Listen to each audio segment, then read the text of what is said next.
Hello everyone, আশা করছি তোমরা সবাই খুব ভালো আছো আর আমরাও বেশ ভালো আছি। আর সকাল সকাল না আমার আজকে সব কাজ কমপ্লিট হয়ে গেছে। আজ একটুখানি তাড়া ছিল, তাই জন্য সকাল সকাল সব কাজ কমপ্লিট করে নিয়েছি। আর বাইরে বেশ সুন্দর রোদ উঠেছে। এখন তো বেশ একটু একটু শীতও পড়ে গেছে, সকালের দিকটা বেশ ঠান্ডাই লাগছে।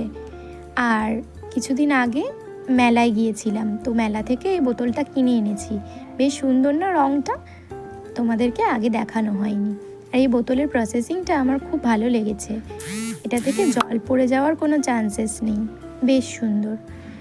আর তাছাড়াও এই টবগুলোও আনা হয়েছিল, কেননা এখন তো শীতকাল, আর শীতকাল মানেই তো অনেক ফুলের গাছ বসাতে হবে, তার জন্য টবেরও দরকার। আর মাটির টবগুলো না বেশ ভারী হয়, তাই জন্য মা কয়েকটা এই ফাইবারের টব নিয়েছে।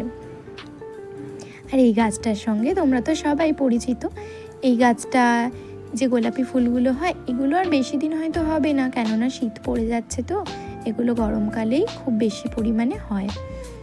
আর এর সাথে সাথে এই জবা গাছের একটা কুঁড়ি আমার চোখের সামনে পড়লো। আরও আছে উপরের দিকে, কিন্তু সেখানে তো আমার হাত যাবে না, তাই তোমাদেরকে আমি দেখাতেও পারছি না।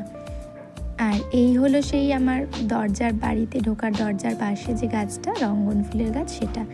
এইটাতেও না এখন ফুল ফোটাটা বেশ কমে গেছে, কারণ শীত পড়ছে, আর এগুলো সাধারণত গরমকালেই বেশি ফোটে।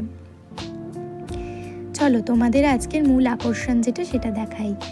আমার মা চন্দ্রমল্লিকার চারা এনেছে। শুধু চন্দ্রমল্লিকাই না, তার সাথে গাঁদা ফুলেরও এনেছে। এইটা হচ্ছে চন্দ্রমল্লিকার লালটা, আর একটা এইটা হচ্ছে হলুদটা। আমার আরও আনা হয়েছিল, তার থেকে আমার দিদি বেশ কিছু নিয়ে গেছে। তো আমাদের এখানে এগুলো আছে, আরও হয়তো আনা হবে শীত পড়ার সাথে সাথে। আর এখানে গাঁদা গাছের চারাগুলো মা মাটিতেই বসিয়েছে।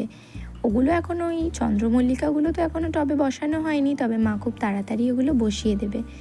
আর এইটা হচ্ছে একটু বড় গাঁদা, তো এইটার মধ্যে দেখছি আবার বেশ কিছু কুঁড়িও ফুটেছে। কুঁড়িগুলো হয়তো ফুল হয়ে যাবে আর কিছু দিনের মধ্যেই। আর ওই দেখো, ওই দিকেও দুটো চারা বসিয়ে দিয়েছে। মাটিতে বেশ ভালো হয়। আর একটা মজার জিনিস দেখো, আমাদের না বাড়িতে হলুদ গাছ বসানো থাকে প্রায় প্রতি বছরই। তো এই বছরও দেখছি এখানে হলুদটা হয়েছে, এই মাটির ওপরে হলুদটা উঠেছে। তো সরস্বতী পুজোর সময়তে তোলা হবে হয়তো। আর এখান থেকে না আমি গন্ধ পাচ্ছি রান্নাঘরে হয়তো আচার হচ্ছে। হ্যাঁ, ঠিক ধরেছি।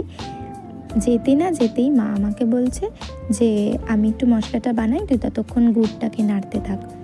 তো আমি গুড়টাই নাড়ছিলাম। আর এই আচারের রেসিপিটা না অলরেডি আমার শর্টসে আপলোড করা আছে।